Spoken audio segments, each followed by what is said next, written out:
হলো সব খবর। যমুনা টেলিভিশনের নিয়মিত এই আয়োজন সব খবরে আপনাদের সবাইকে আমন্ত্রণ জানাচ্ছি আমি জান্নাতুল করিম। রাজধানীর ইঞ্জিনিয়ার্স ইনস্টিটিউশন মিলনায়তনে ছাত্র দলের প্রতিষ্ঠাবার্ষিকী আলোচনা সভায় বক্তব্য রাখছেন বিএনপির ভারপ্রাপ্ত চেয়ারম্যান তারেক রহমান। সরাসরি যাচ্ছি তার বক্তব্যে। আজ পর্যন্ত যারা এই সংগঠনের জন্ম ও বিকাশের সঙ্গে জড়িত ছিলেন, যাদের ত্যাগ, তিতিক্ষা, শ্রম, ঘাম, মেধা বা মননে এই সংগঠনটি সারা দেশের শিক্ষার্থীদের মধ্যে এবং জনগণে একটি ইতিবাচক ভাবমূর্তি প্রতিষ্ঠা করতে সক্ষম হয়েছে, আমি ছাত্র দলের প্রতিষ্ঠা বার্ষিকীর এই দিনে সেই সকল নেতা কর্মী সমর্থকদেরকে গভীরভাবে স্মরণ করছি, বিশেষ করে তাদের ভূমিকাকে।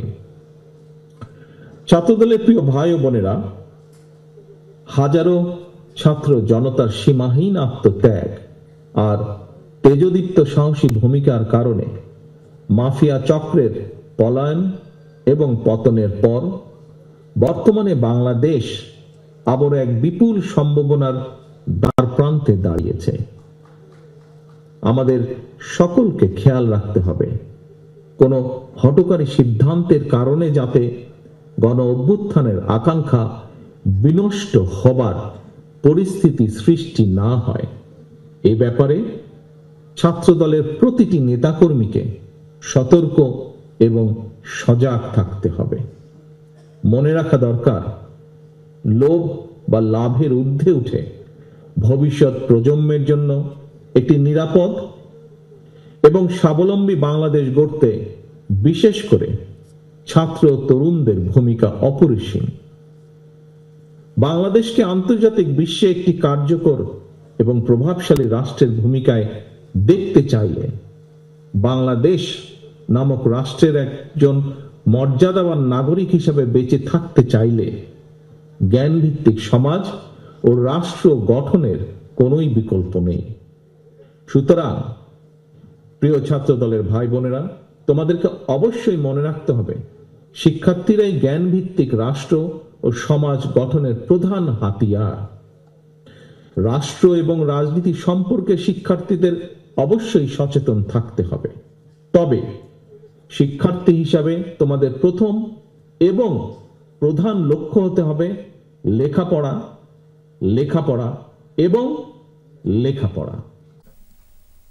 ছাত্র দলের প্রতিষ্ঠাবার্ষিকীতে আলোচনা সভায় বক্তব্য রাখছিলেন বিএনপির ভারপ্রাপ্ত চেয়ারম্যান তারেক রহমান। আমরা শুনছিলাম তার বক্তব্য। পরের খবরে যাচ্ছি। এর আগে সকালে ছাত্র দলের 46তম প্রতিষ্ঠাবার্ষিকী উপলক্ষে জিয়াউর রহমানের সমাধিতে শ্রদ্ধা নিবেদন করেন নেতাকর্মীরা। এ সময় দলের স্থায়ী কমিটির সদস্য ডক্টর আব্দুর মঈন খান বলেন, আগে সংস্কার পরে নির্বাচন এই মন্তব্য কোনো অর্থ বহন করে না। এ সময় অন্তর্বর্তী সরকারের প্রতি যত দ্রুত সম্ভব সবার অংশগ্রহণে সুষ্ঠু নির্বাচনের আয়োজন আহ্বান জানান তিনি।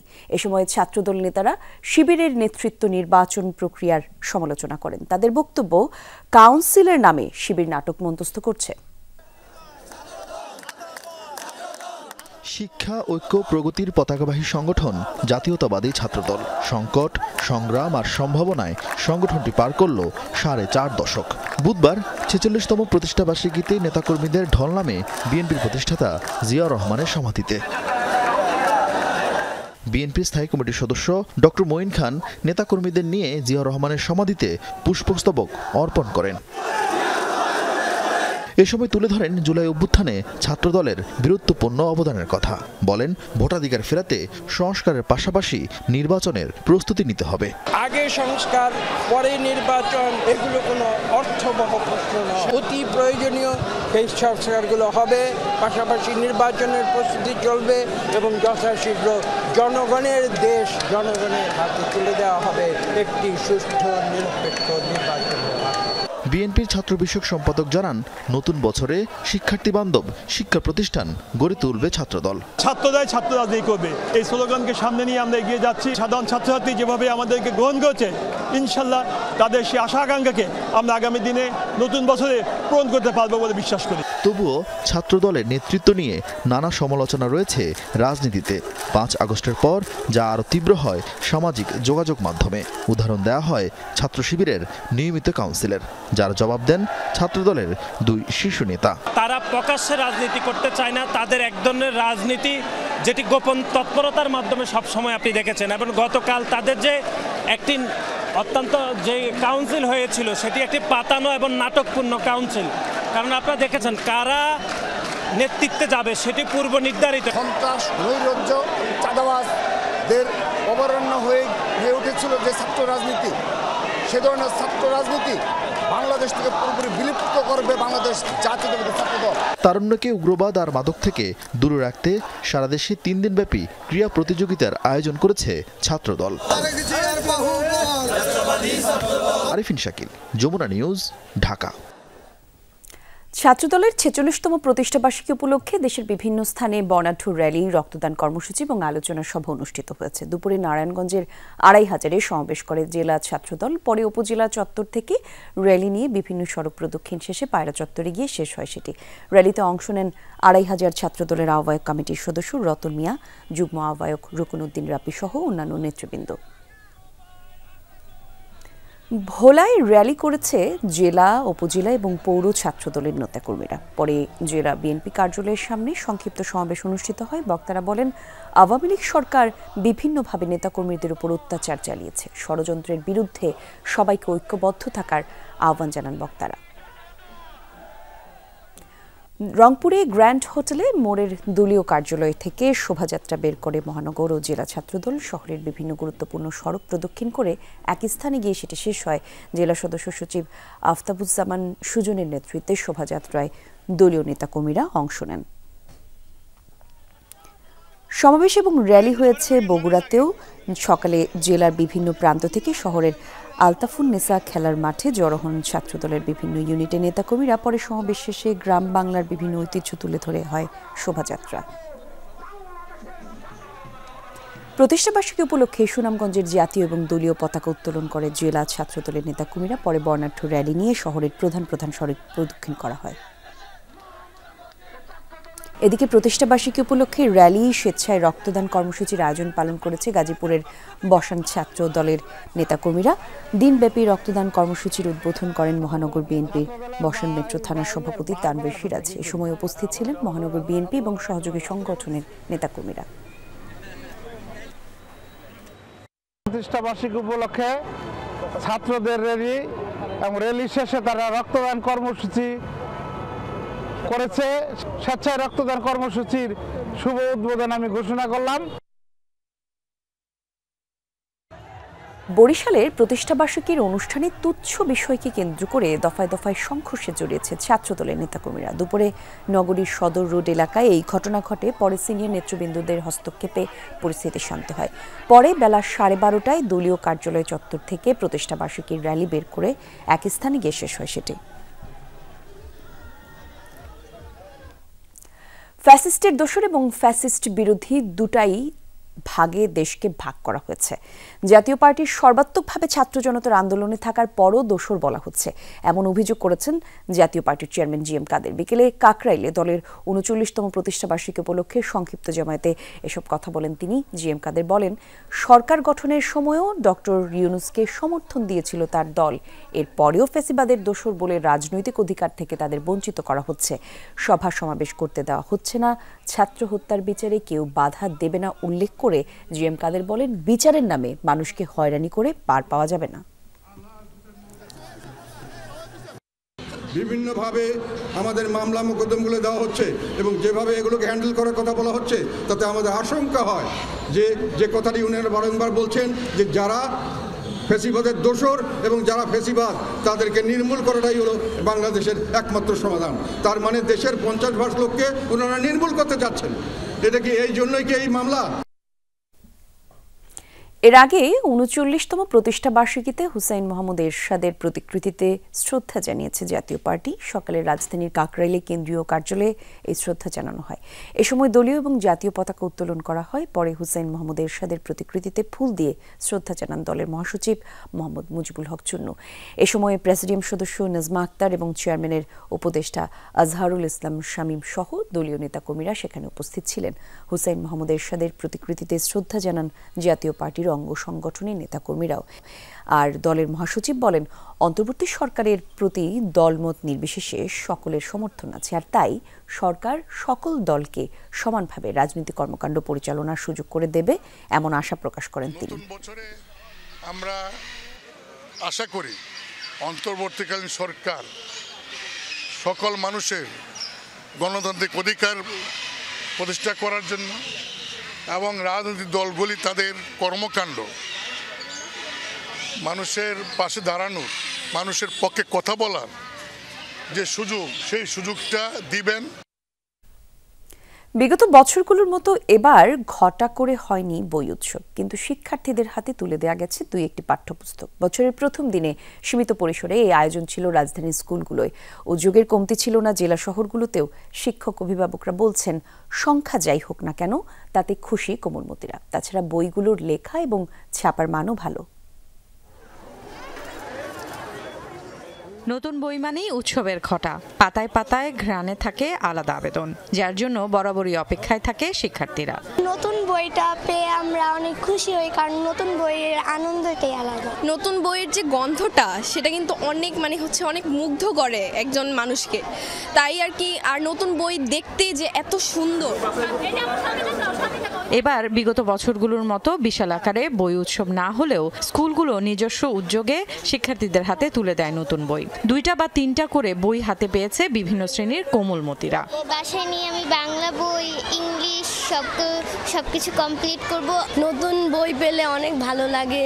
নতুন বছরটা নতুন বই দিয়ে শুরু হয়।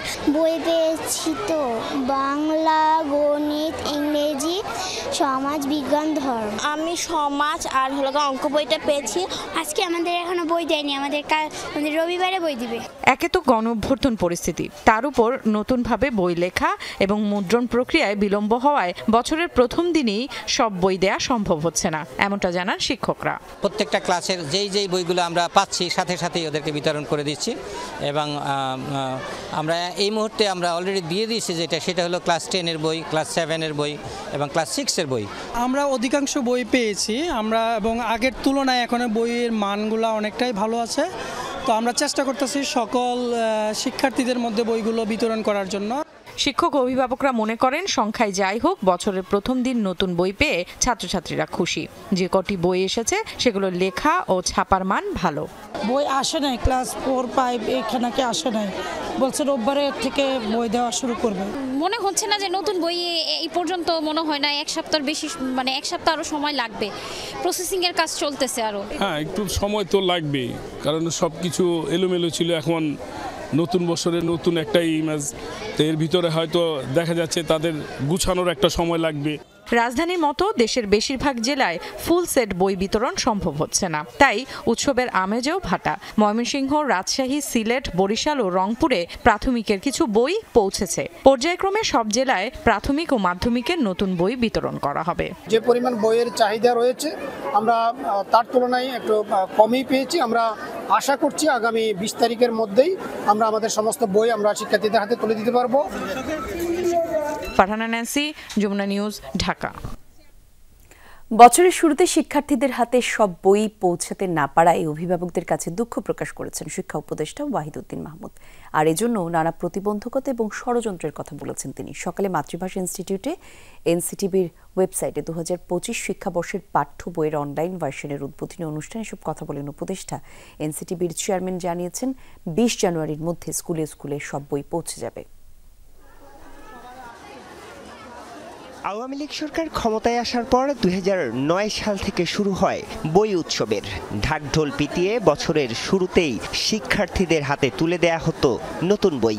যে উৎসবের নামে যে অপচয় হয়েছে, তবে এই বই উৎসবের নামে ব্যাপক দুর্নীতি এবং অপচয় হয়েছে বলে দাবি করেছেন এনসিটিবির চেয়ারম্যান AKM রিয়াজুল হাসান।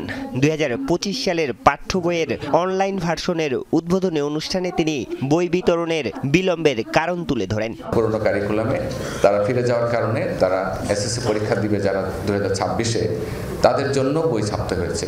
সেই কারণে আমাদের প্রায় সেখানে 6,79,00,000 বই আমাদের অতিরিক্ত ছাপতে হয়েছে। এনসিটিবি চেয়ারম্যান দাবি করেন আগামী 20 জানুয়ারির মধ্যে সব বই পৌঁছে যাবে, তবে শিক্ষা সচিব বলছেন ভিন্ন কথা। জানুয়ারির 5 তারিখের মধ্যে প্রাথমিকের বাকি সকল বই, 10 তারিখের মধ্যে মাধ্যমিকের প্রায় 8টি বই এবং 20 তারিখের মধ্যে সকল বই যাবে। আমরা চেষ্টা করেছি কিছু কিছু শিক্ষার্থী যেন আজকের দিনে তারা বই পায়, তবে আমরা এই প্রতিশ্রুতি দিচ্ছি যে এই জানুয়ারি মাসের 30 তারিখের মধ্যে আমরা চেষ্টা করছি যে কিভাবে সকল বই পৌঁছে দেওয়া যায়। অনুষ্ঠানে প্রধান অতিথি শিক্ষা উপদেষ্টা জানান 5 আগস্ট পট পরিবর্তনের পর এবার বই ছাপাতে গিয়ে নানা প্রতিবন্ধকতায় পড়তে হচ্ছে এনসিটিবিকে। এরপরেও বছরের প্রথম দিন সব বই দিতে না পারায় দুঃখ প্রকাশ করেন তিনি। আমাদেরকে যে কত ধরনের কত দিক থেকে বিপরীতমুখী শক্তির সম্মুখীন হতে হয়েছে এটা কল্পনাতীত। বইগুলো ছাত্রছাত্রীদের হাতে যে এখনই সব দিতে পারা গেল না, এই জন্য আমি তাদের অভিভাবকদের কাছে এবং তাদের কাছে আমার আন্তরিকভাবে আমার দুঃখ প্রকাশ করছি। আগামী বছর আরো কিছু পরিমার্জন করে বই ছাপানোর এই কাজে শৃঙ্খলা ফেরানোর আশ্বাস দিয়েছেন শিক্ষা উপদেষ্টা। আরিফুর রহমান সবুজ, যমুনা নিউজ, ঢাকা। নতুন বছরে সরকারের প্রধান কার্যক্রম হবে জুলাই হত্যাকাণ্ডের বিচার এবং সংস্কার শেষ করে নির্বাচনের স্পষ্ট রোডম্যাপ ঘোষণা করা। বিকেলে সচিবালয়ে এক ব্রিফিংয়ে এসব কথা জানান পরিবেশ, বন এবং জলবায়ু উপদেষ্টা রিজওয়ানা হাসান।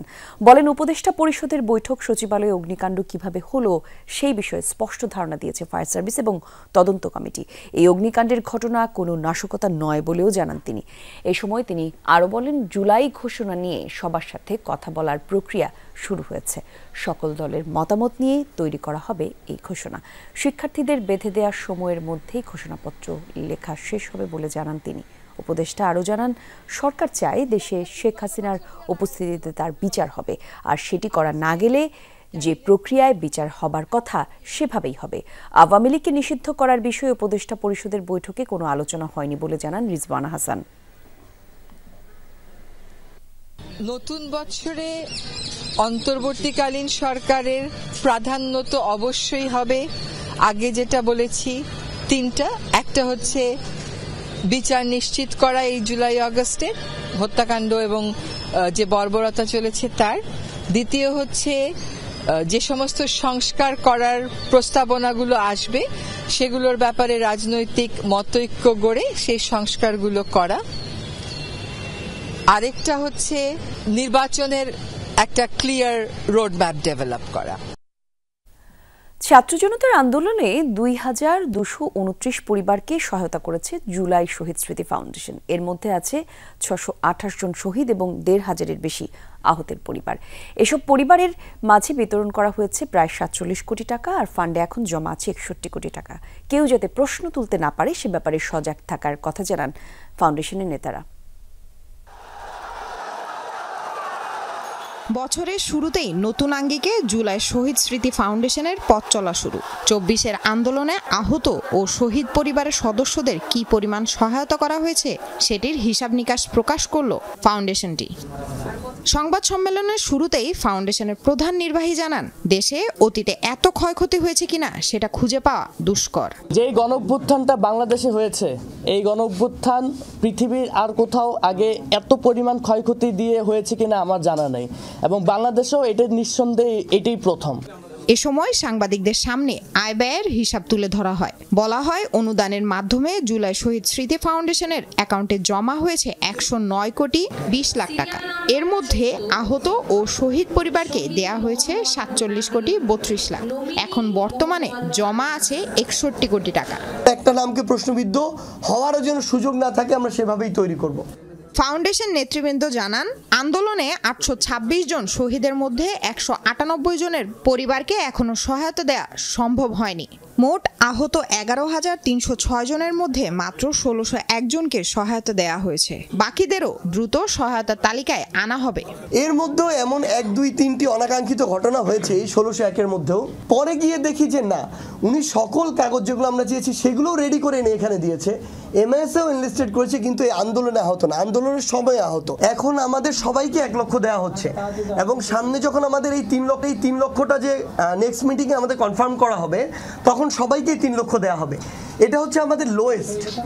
এরপরে আমরা খুব দ্রুত সময়ের মধ্যে আমরা আশা করছি জানুয়ারির মধ্যে আমরা ক্যাটাগরি করে ফেলতে পারবো। সার্জিস আলম জানান, জানুয়ারি মাসের মধ্যে শহীদ পরিবারকে আবারও সরকার ঘোষিত বড় অঙ্কের আর্থিক সহায়তা দেওয়া হবে।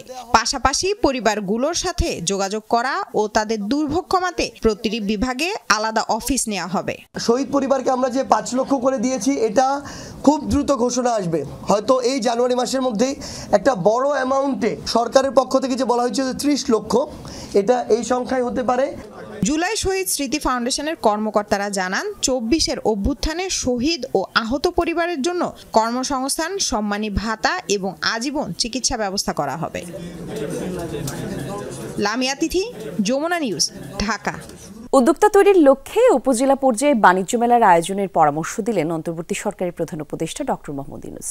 সকালে পূর্বাচলের বাংলাদেশ চায়না ফ্রেন্ডশিপ এক্সিবিশন সেন্টারে ছিল 29তম ঢাকা আন্তর্জাতিক বাণিজ্য মেলার উদ্বোধনী অনুষ্ঠান। সেখানে তিনি জানান, উপজেলা পর্যায়ে বাণিজ্য মেলা আয়োজনে প্রয়োজনীয় অর্থ দেবে সরকার। বলেন, নিজ উদ্যোগে আর সৃজনশীলতার তুলে ধরার সুযোগ রয়েছে বাণিজ্য মেলায়, সেই সুযোগকে কাজে লাগাতে হবে। এবারের মেলায় 8টি দেশের ব্যবসায়ীরা অংশ নিচ্ছেন। প্রথমবার ই-টিকিটিংয়ের ব্যবস্থা করা হয়েছে। মেলায় ছাত্র জনতার আত্মত্যাগের সম্মানার্থে তৈরি করা হয়েছে জুলাই চত্বর এবং 36 চত্বর। বিভিন্ন ক্যাটাগরি 661টি প্যাভিলিয়ন বরাদ্দ দেওয়া হয়েছে। উদ্যোক্তা শ্রমিক না, শ্রমিকটা হলো একটা বিপথে চলে যাওয়া। এটা মানুষের পথ না। মানুষের পথ হলো সৃষ্টি করা, নিজের মনের মধ্যে যা আছে তা সৃষ্টি করা, অন্যের হুকুমের সৃষ্টি করা না।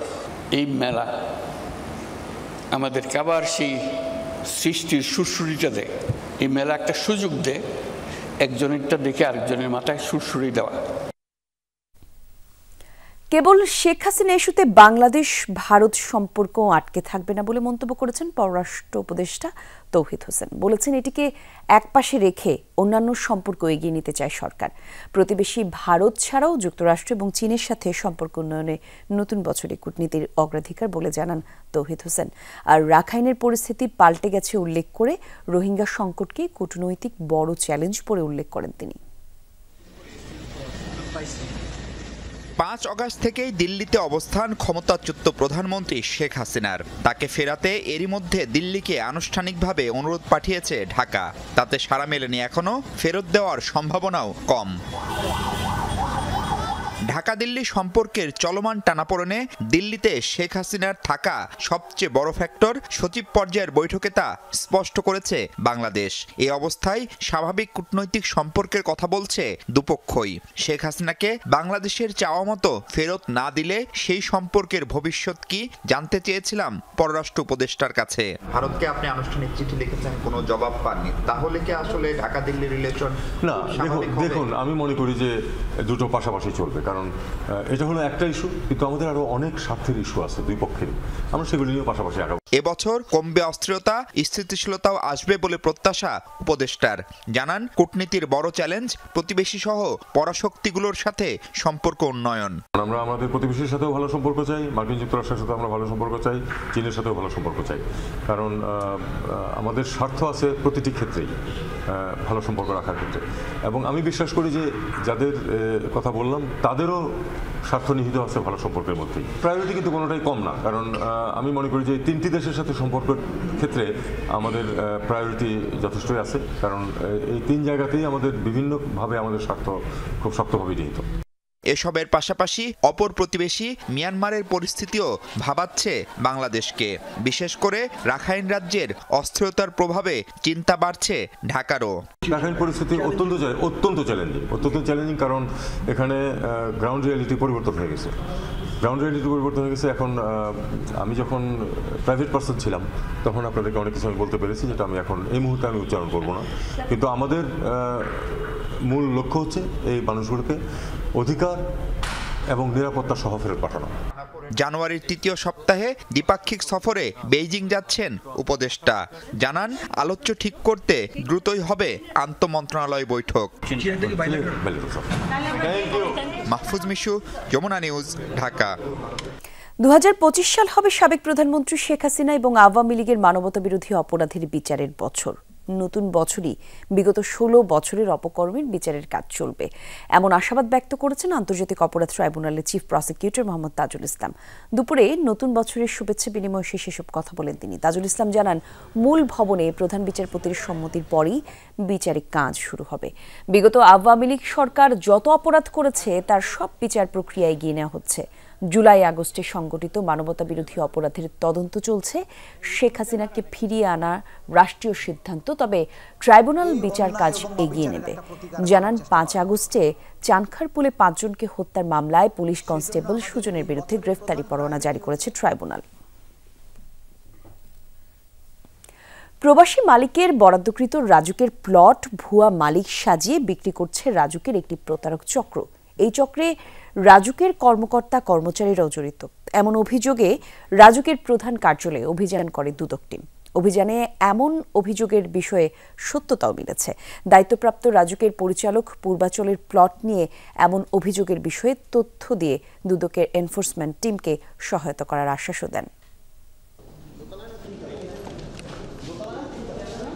বুধবার দুপুরে রাজুকের অভিযান চালায় দুদকের এনফোর্সমেন্ট টিম। এ সময় তারা পূর্বাচল নতুন শহর প্রকল্পের অনিয়ম নিয়ে জানতে পরিচালক মনির হোসেন হাওলাদারের রুমে যান। কতজন প্রবাসী আবেদন করেছেন বা প্লট পেয়েছেন এই পর্যন্ত, এটা একটা তালিকা নিশ্চয়ই আপনাদের রেজিস্টার আছে। পরিচালকের কাছে ফাইল গায়েবের সুনির্দিষ্ট কিছু তথ্য চান তারা। দুদক টিমের অভিযোগ, প্রতারক চক্র টার্গেট করে প্রবাসী প্লট মালিকদের। ফাইল গায়েবের অভিযোগ সত্য জানিয়ে পরিচালক বলেন, রাজুকে অনিয়ম আছে, তৎপর আছে দালাল চক্র। গায়েব হয় ফাইল উদ্ধার করেছে এরকম তথ্য আপনাকে দিতে পারবো। উদ্ধার করা হয়েছে যারা 5 বছর যাবত ঘুরতে এসে পারছে না সেই ধরনের প্লটকে তাদের নামে দিয়ে দেওয়া হয়েছে। এই জাতীয় অনেক উদাহরণ আমি আপনাকে দিতে পারবো। কোনো প্লট কেনা বেচায় তারা মধ্যস্থতা করতে পারে। তবে এসব অনিয়মে জড়িতদের বিরুদ্ধে ব্যবস্থা নিতে দুদকের টিমকে সব রকম সহায়তা করার প্রতিশ্রুতি দেন রাজুক পরিচালক। 5 মাস সময়ের মধ্যে আমাদের যে ধরনের পেন্ডিং কাজগুলো ছিল এটাকে পাশে রেখে আমরা এই জাতীয় যে কাজগুলো করেছি এটা চলমান প্রক্রিয়া। আমরা এরকম টার্গেট নিয়ে নামিনি যে কতগুলো গায়েব হয়েছে সব খুঁজে বের করে দিব সবাইকে, নট দ্যাট। আমরা যখন যে অভিযোগ নিয়ে আসছে তার সেটাকে আমরা মিট করার ট্রাই করছি। দুদক কর্মকর্তারা জানান, প্রাথমিক অনুসন্ধানে অভিযোগের সত্যতা মিলেছে। রাজুকের পরিচালকও দালাল চক্র সক্রিয় থাকার কথা জানিয়েছেন। প্রবাসী মালিকদের ছবি পাল্টিয়ে প্লট বিক্রি করা হচ্ছে এবং ভুয়া মালিক সাজিয়ে তাদের প্লটগুলো বিক্রি করা হচ্ছে এবং অনেক সময় দেখা যায় যে ফাইলও গায়েব করা হচ্ছে, ফাইল খুঁজে পাওয়া যাচ্ছে না। তো এই সংক্রান্ত অভিযোগের প্রেক্ষিতে আজকে আমরা এই অভিযানটা করছি। তো আমরা প্রাথমিকভাবে অভিযানে এসে আমরা কিছুটা সত্যতা পাইছি আর কিছু রেকর্ডপত্র আমরা চেয়েছি পরিচালক মহোদয়ের কাছ থেকে। রাজুকের অনিয়ম, দুর্নীতি ও গ্রাহক ভোগান্তি কমাতে আগামীতেও অভিযান চালানোর কথা জানিয়েছে দুদক। রাব্বি সিদ্দিকী, যমুনা নিউজ, ঢাকা। সাবেক আইনমন্ত্রী আনিসুল হকের নামে দুর্নীতি দমন কমিশন আইন, দুর্নীতি প্রতিরোধ আইন এবং মানি লন্ডারিং প্রতিরোধ আইনে মামলার অনুমতি দিয়েছে দুর্নীতি দমন কমিশন। এই তথ্য জানিয়েছে দুদকের মহাপরিচালক আখতার হোসেন। বিকেলে এক ব্রিফিংয়ে দুদক মহাপরিচালক বলেন, আনিসুল হক ক্ষমতার অপব্যবহারের মাধ্যমে প্রায় 147 কোটি টাকার সম্পদের মালিকানা দখলে রেখেছেন। এছাড়াও নিজের নামে এবং তার স্বার্থ সংশ্লিষ্ট ব্যক্তিবর্গের নামে 29টি ব্যাংক হিসেবে প্রায় 666 কোটি টাকা সন্দেহজনক লেনদেন করেছেন। তিনি মানি লন্ডারিং এবং এর সম্পৃক্ত অপরাধ সংগঠনের মাধ্যমে প্রাপ্ত অর্থ বা সম্পত্তির অবৈধ উৎস গোপন করার উদ্দেশ্য রূপান্তর, স্থানান্তর এবং হস্তান্তর করেছেন।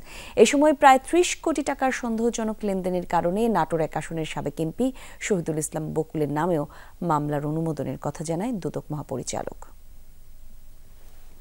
অভিযোগ সংশ্লিষ্ট জনাব আনিসুল হক, সাবেক মন্ত্রী, আইন, বিচার ও সংসদ বিষয়ক মন্ত্রণালয়, 146 কোটি টাকারও বেশি মূল্যের সম্পদের মালিকানা অর্জনপূর্বক দখলে রাখা, সর্বমোট 665 কোটি টাকারও বেশি সন্দেহজনক লেনদেন করে মানি লন্ডারিং প্রতিরোধ আইন 2012-এর 4-2 এবং 4-3 ধারায় একটি মামলা রুজু করা হয়েছে। বিমান বিধ্বস্তের ঘটনায় শোকে স্তব্ধ দক্ষিণ কোরিয়ায় হয়নি বর্ষবরণের অনুষ্ঠান। 179 আরোহীর মৃত্যুতে চলছে রাষ্ট্রীয় শোক। আর তাই 2025 সালকে বরণ করে নিতে কাউন্টডাউন, আতশবাজি প্রদর্শন, কনসার্ট সহ সব ধরনের আয়োজন বাতিল করেছে দেশটির সরকার। প্রশাসন থেকে জানানো হয়, অনুষ্ঠিত হবে না কোনো ধরনের উৎসব আর আয়োজন। বাতিল করা হয়েছে রাত 12টায় সিউলের রোড কাউন্টডাউন ইভেন্ট। এর পাশাপাশি স্থগিত করা হয়েছে স্কাই পার্ক সানরাইজ ফেস্টিভ্যাল, সিউডামুন শহরে সিনচেন কাউন্টডাউন কনসার্ট এবং সানরাইজ ইভেন্ট, এমনকি নতুন বছরের সূর্যোদয়কে ঘিরে নানা আয়োজনও বাতিল করেছে দেশটি।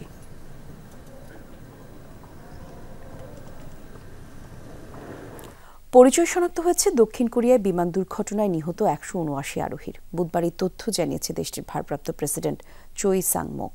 জানান শুরু হয়েছে শেষকৃত্যের আনুষ্ঠানিকতার প্রক্রিয়া। দুর্ঘটনার প্রকৃত কারণ জানতে চলছে তদন্ত। পরিবহন মন্ত্রণালয় জানায় মঙ্গলবার তদন্তে যোগ দিবে দেশটিতে পৌঁছেছে আরও 2 মার্কিন কর্মকর্তা। দ্রুত উপসংহারে পৌঁছাতে দক্ষিণ কোরিয়ার ফেডারেল এভিয়েশন প্রশাসন, বোয়িং এবং যুক্তরাষ্ট্রের জাতীয় পরিবহন নিরাপত্তা বোর্ডের বেশ কয়েকজন কর্মকর্তাকে নিয়ে গঠিত হয়েছে তদন্ত কমিটি। রোববার মুয়ান আন্তর্জাতিক বিমানবন্দরে অবতরণের সময় রানওয়ে থেকে ছিটকে যায় জেজু এয়ার ফ্লাইট 7C2216। ঘটে অগ্নিকাণ্ড এবং বিস্ফোরণ। নিহত হয় 181 আরোহীর 189 জনই। বিপিএলে ক্রিকেটারদের পারিশ্রমিক দিতে ফ্র্যাঞ্চাইজিগুলোর সাথে আলোচনায় খুদ বিসিবি সভাপতি, যদিও এটা খুব একটা আশার বাণী নেই ফারুক আহমেদের কণ্ঠে। মাত্র 4 মাসে ম্যাজিক্যাল কিছু সম্ভব নয়, সাফল্য আর ব্যর্থতা আছে দুটোই। বিপিএল এর নির্দেশনা ছিল ব্যাটিং উইকেট বানানো, জানালেন বিসিবি। কুয়াশাচ্ছন্ন শীতের সকালে বছরের শুরু। হোম অফ ক্রিকেটে 2025-এর প্রথম সকালেই হাজির বিসিবি সভাপতি ফারুক আহমেদ। যুব বিশ্বকাপ খেলতে যাচ্ছে বাংলাদেশের মেয়েরা। তার আগে আনুষ্ঠানিক ফটো সেশনে বিসিবি বস ছিলেন পুরো দলের সাথে। 4 মাসেরও বেশি সময় হয়েছে ফারুক আহমেদের অধীনে বিসিবির নতুন কমিটির। এই অল্প সময়ে সাফল্য আর ব্যর্থতা ছাড়াও শোনালেন নতুন বছরের প্রত্যাশার কথা। ইট ওয়াজ এ মিক্সচার। আমরা পাকিস্তানে 2 টেস্ট সিরিজ জিতেছি, ইন্ডিয়াতে 2টা হেরেছি, ওয়েস্ট ইন্ডিজের সাথে 1-1 হয়েছে টেস্ট সিরিজ, ঢাকায় আবার 2টা হোম সিরিজ হেরেছি, আবার টি20 ওয়েস্ট ইন্ডিজে গিয়ে হারিয়েছি। So it's like mixture. But আমি কিন্তু খুব রেজাল্ট, ডেফিনেটলি আমরা যাই করি রেজাল্ট ওরিয়েন্টেড, বাট রেজাল্ট পেতে চাইলে আপনার কিছু প্রসেসের মধ্যে যাওয়া দরকার। প্রসেসটা যদি আপনি ঠিক করতে পারি তাহলে কিন্তু ওইটা হলে গিয়া একটা লজিক্যাল সিকোয়েন্স, মানে আপনার রেজাল্ট আসবে। এখন এই জন্য একটু ধৈর্য ধরতে হবে। আমার মাত্র 4 মাস, আপনি বললেন 4 মাসে আসলে ম্যাজিক কিছু করা যাবে না। এনসিএল টি20 সফল আয়োজনের পর এবার বিপিএল। ঘরোয়া ক্রিকেটের সবচেয়ে বড় টুর্নামেন্ট নিয়ে প্রতিবারই থাকে আলোচনা, সমালোচনা আর প্রশ্ন। ব্যতিক্রম নয় এবারও। খেলা শুরু হয়ে গেলেও চুক্তির 50% পারিশ্রমিক বুঝে পাননি ক্রিকেটাররা। আমাদের প্রতিদিন আমরা আমাদের যে বিপিএল টিম আছে, আমি বলেছি প্রত্যেকটা ফ্র্যাঞ্চাইজি ওনার সাথে ডে 1 থেকে যোগাযোগ করে তাদের বলা যে টাকাটা তাদের দিতে হবে, যেভাবে আমরা গিয়েছি। আসলে আপনি যদি একদম ব্ল্যাক অ্যান্ড হোয়াইট চিন্তা করেন এটা না কেন, এটা কিন্তু উত্তর আমি এক কথা দিতে পারবো না। You have to see the situation. এই গত 4 মাসের সিচুয়েশন দেখতে হবে আপনার সবার তরফ থেকে। তার মানে তা না যে প্লেয়াররা পয়সা পাবে না। ওইটার জন্য আমরা আলাদা পদক্ষেপ নিয়েছি, তাদের বলছি। আমি প্রেসিডেন্ট হিসাবে তাদের সাথে সরাসরি কথা বলছি। নানা সমালোচনার মাঝে প্রশংসা কুড়াচ্ছে মিরপুরের উইকেট। প্রথম 2 দিনেই দর্শকরা দেখেছে রানের ফোয়ারা। আপনার ইনস্ট্রাকশন ছিল ভালো ব্যাটিং উইকেট আমরা খেলতে চাই। হাসান আল মারুফ, যমুনা স্পোর্টস, ঢাকা। জনগণের প্রত্যাশা এখন নির্বাচিত সরকার। এই নিয়ে কেউ খেলতে চাইলে তার পরিণতি শেখ হাসিনার মতোই হবে, এমন মন্তব্য করেছেন বিএনপির স্থায়ী কমিটির সদস্য আমির খসরু মাহমুদ চৌধুরী। দুপুরে চট্টগ্রামে ছাত্রদলের 46তম প্রতিষ্ঠাবার্ষিকী উপলক্ষে শোভাযাত্রায় পূর্ব সমাবেশে তিনি এসব কথা জানান। আমির খসরু বলেন, ঐক্যের মাধ্যমে গণতন্ত্র এবং মানুষের ভোটের অধিকার ফিরিয়ে আনতে হবে। ভোটে যেতে হবে যত দ্রুত সম্ভব ভোটে যাওয়া উচিত এবং সংস্কার হবে নির্বাচিত সরকারের সংসদেই। পরে বিপ্লব উদ্যান থেকে শুরু হওয়া প্রতিষ্ঠাবার্ষিকী শোভাযাত্রায় বিভিন্ন সড়ক ঘুরে ওয়াসা মোড়ে গিয়ে শেষ হয় সেটি। আন্দোলনের মালিকানা কেউ নেওয়ার চেষ্টা করবেন না, কারণ মালিকানার হিসাব যদি করতে হয় আমরা যে হিসাব দেব আপনারা লজ্জা পাবেন। হিসাব কিন্তু দিচ্ছি না। কেন দিচ্ছি না জানেন? হিসাব আমরা চাই না আন্দোলনকে নিয়ে দেশে একটি বিভক্তি সৃষ্টি হোক। 43তম বিসিএস এর গ্র্যাজুয়েটে 222 জন চূড়ান্তভাবে বাদ পড়ার প্রতিবাদে সচিবালয়ের সামনে অবস্থান কর্মসূচি পালন করছেন তারা। সকালে সচিবালয়ের সামনে তারা অবস্থান নেন। ভুক্তভোগীরা জানান, দ্বিতীয় দফা ভেরিফিকেশনে উত্তীর্ণ হলেও তৃতীয় দফায় তাদের বাদ দেওয়া হয়েছে। বিসিএস নিশ্চিত হওয়ায় যারা বিভিন্ন চাকরি ছেড়ে দিয়েছেন তাদের দুর্ভোগ সবচেয়ে বেশি। বাদ পড়াদের কারো সাথেই রাজনৈতিক সংযুক্তি ছিল না দাবি করেন ভুক্তভোগীরা। প্রশাসনের এমন সিদ্ধান্তের কারণে যোগ্যতা থাকার পরও সামাজিকভাবে হেয় প্রতিপন্ন হতে হচ্ছে বলে অভিযোগ তাদের। দ্রুততম সময়ে এমন সিদ্ধান্ত থেকে সরে আসার জন্য প্রশাসনের প্রতি অনুরোধ জানান ভুক্তভোগীরা। এই বৈষম্যহীন বাংলাদেশে আমরা কেন এখন আবার এই বৈষম্যের শিকার হচ্ছি? বুয়েটে থাকতে হলেও ছিলাম না, কোনো ধরনের রাজনীতির সাথেও যুক্ত ছিলাম না, আমার বিরুদ্ধে কোনো মামলাও নাই। আমি এখন 1.5 মাস থেকে বেকার। এখন আমি বেকার মানে আমার পুরো পরিবার এই ইফেক্টটা তার উপর পড়ছে। কতটা মেধার পরিচয় আমাকে দিতে হবে? আমি 41 থেকে 46তম বিসিএস, টানা 5টা বিসিএসে রয়েছি। ইনভেস্টিগেট করে দেখানো হয় যে আমার কেউ একজন রাজনৈতিক পদ প্রাপ্ত আছে, কোনো দলের হোক, যে কোনো দলের হোক, তাহলে আমি এই বাংলাদেশ থেকে আমাকে বের করে দেওয়া। গাজায় অব্যাহত ইসরায়েলি বাহিনীর তাণ্ডব। উপত্যকায় নির্বিচারে বিমান থেকে চালানো হচ্ছে হামলা। নতুন বছর সূর্যের আলো ফোটার আগেই জাবালি এবং বুরেজি শরণার্থী শিবিরে প্রাণ হারান 10 ফিলিস্তিনি, আহত আরও অনেকে। শঙ্কা বাড়বে হতাহতের সংখ্যা। ভয়াবহ হামলা হয়েছে খান ইউনিসেও। উত্তর গাজায় থামেনি বর্বরতা। 2023 সালে 7 অক্টোবর গাজায় ইসরায়েলি আগ্রাসন শুরু হয়। এখন পর্যন্ত প্রাণ হারিয়েছে 45,000-এর বেশি ফিলিস্তিনি। আহতদের সংখ্যা লাখ ছাড়িয়েছে। আল জাজিরার তথ্য মতে 14 মাস ধরে তোলা গাজার সংখ্যাতে প্রাণ গেছে, জনসংখ্যা কমেছে প্রায় 6%। আবারও ইয়েমেনে অভিযান চালালো যুক্তরাষ্ট্র। মঙ্গলবার রাজধানীর সানায় কয়েক দফা বিমান হামলা চালায় মার্কিন সামরিক বাহিনী। ওয়াশিংটনের দাবি, সশস্ত্র গোষ্ঠী হুতিদের অবস্থান লক্ষ্য করে চালানো হয় এই হামলা। তবে এখন পর্যন্ত কোনো হতাহতের খবর পাওয়া যায়নি। একই দিনে ইসরায়েলি গুরুত্বপূর্ণ বেন ওয়ারিয়ান বিমানবন্দর এবং জেরুজালেমে হাইপারসনিক এবং ব্যালিস্টিক মিসাইল হামলা চালায় হুতি বিদ্রোহীরা। জবাবে তেল আবিবের পরম মিত্র ওয়াশিংটন এই হামলা চালায়। সিরিয়ায় নতুন প্রতিরক্ষা মন্ত্রী হিসেবে নিয়োগ পেয়েছে শীর্ষ বিদ্রোহী নেতা মারহাফ আবু কাসরা। 41 বছর বয়সী আবু কাসরা একজন সাবেক কৃষিবিদ। গেল কয়েক বছর ধরে সিরিয়ার বিদ্রোহী গোষ্ঠী HTS এর সশস্ত্র শাখায় নেতৃত্ব দিয়ে আসছেন তিনি। আসাদ বিরোধী বিদ্রোহী চলাকালে গেল 8 ডিসেম্বর দামেস্কে অভিযান পরিচালনায় গুরুত্বপূর্ণ ভূমিকা পালন করেন কাসরা। এর আগে বিদ্রোহী গোষ্ঠী HTS এর প্রধান আহমেদ আল শারা একটি ডিক্রি জারি করে আবু কাসরাকে জেনারেল পদমর্যাদা দেন। এর আগে সিরিয়ায় বিদ্রোহী জনগোষ্ঠীর সমন্বয়ে জোট সংগঠনের ঘোষণা দেন কাসরা।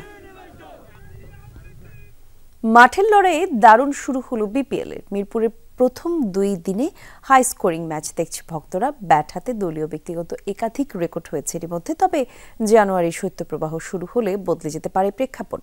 ভবিষ্যতে BPL এর স্লট পরিবর্তন করার পরামর্শ দিচ্ছেন সংশ্লিষ্টরা। BPL মানেই ম্যাড় লো স্কোরিং ম্যাচ, বিশেষ করে মিরপুরে খেলা হলে হাই স্কোরিং ম্যাচ হবে কদাচিৎ। এই ধারণাটাই যেন বদ্ধমূল হয়ে যাচ্ছিল সবার মনে, কিন্তু এবারের BPL যেন বদলে দিচ্ছে সেই ধারণা। বিশেষ করে প্রথম 2 দিন মিরপুরের হোম অফ ক্রিকেটে গামিনী ডিসিলভাই বানিয়েছেন T20-র আদর্শ পিচ।